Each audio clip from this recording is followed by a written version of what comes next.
Today we are making sangria. This is a famous drink in Spain and one I had a lot when I was there.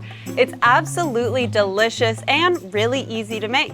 My name is Alyena and welcome to my kitchen. So the first thing you're going to need to do is just chop up your fruit. You can really use any fruit that you like, but today I'm using some apple, orange, lemon, and then my blackberry bush has been popping this summer, so I'm going to add some blackberries as well. But you can always use whatever fruit you have or what's in season. So I'm gonna start with just adding all of my fruit to my pitcher. And I promise my hands are clean, I just washed them. Next, I'm just going to be adding in some orange juice. I have half a cup of orange juice, as well as some simple syrup. So this is not a traditional sangria. I took a little spin on it, but it adds a great flavor. So I made an infused orange zest and thyme simple syrup. To make this, all you need to do is take half a cup of sugar with half a cup of water, the zest of 1 orange, and a few sprigs of thyme. You let this simmer for about 10 minutes until the sugar has completely dissolved. I like to let it sit for a few hours to really get that orange zest and thyme flavor infused into it. And then you can strain all of that out and pop it in your fridge, and you have some infused simple syrup. And I'm going to be adding half a cup of my simple syrup to my pitcher.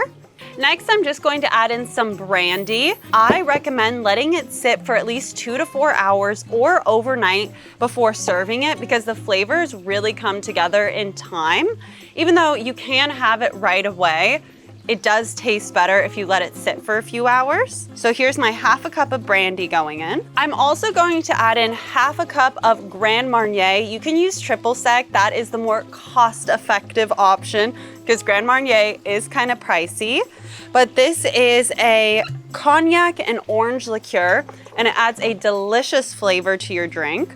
So 4 ounces or half a cup of your orange liqueur. And you're probably thinking, where's the wine? You can't have sangria without some red wine.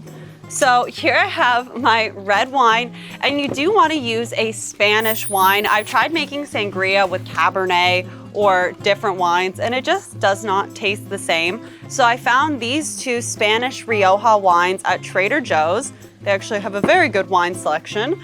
And so I like to add about 1.5 bottles. So I have half a bottle of this one left, and I'm just gonna add it in. And now I'm just going to give this a stir. And as I said earlier, at this point you can pop it in your fridge, let it chill for a few hours. And this is also a great drink if you're having a party, because you can make it the night before and then you don't have to worry about making it day of. And this is optional, but if you want to garnish your drink, I just took a slice of orange and put some blackberries on it and put it on a little heart skewer. And make sure you get some of your fruit and your sangria, because I like to call that my little snack for later. And if you would like to check out my other sangria recipes, I have a white wine as well as a rosé sangria, and they should be right here or over here.